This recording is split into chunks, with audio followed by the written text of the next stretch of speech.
అరే ఊచకోత అంటే ఎలా ఉంటుందో తెలుసా?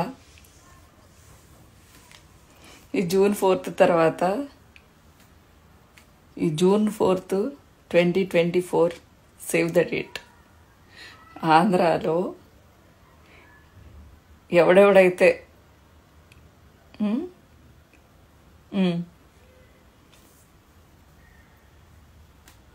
గట్టిగా తెలంగాణలో పారిపోయినా కూడా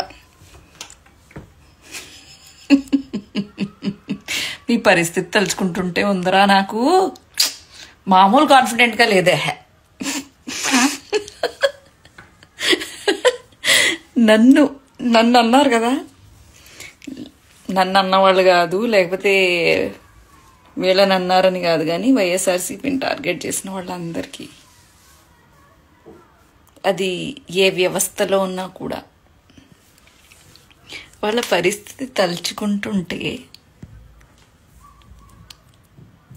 ఇంతకీ ఊచకోతకి డిక్షనరీ వెతికినా కూడా మీకు మీనింగ్ తెలీదు. ఇప్పుడు చూస్తారు. వీళ్ళు తలుచుకుంటే నాకు సొంతోళ్ళు, పరాయోళ్ళు, అల్లర్లు చేసినోళ్ళు, తిట్టినోళ్ళు, ఇబ్బందులు పెట్టినోళ్ళు, అవమానం చేసినోళ్ళు, రంకు సంబంధాలు అంటగట్టినోళ్ళు, రెడ్ బుక్లో రాసుకున్నోళ్ళు, సోషల్ మీడియాలో పిచ్చి పిచ్చిగా,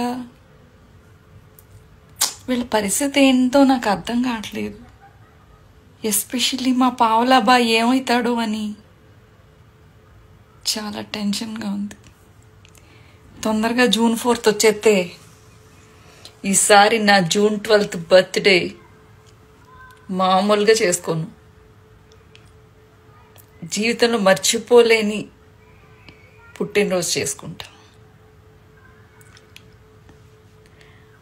జగనన్నా జగనన్నా జగనన్నా ఒక్కడిని కూడా వదలొద్దన్నా వదలొద్దన్నా వదలొద్దన్నా.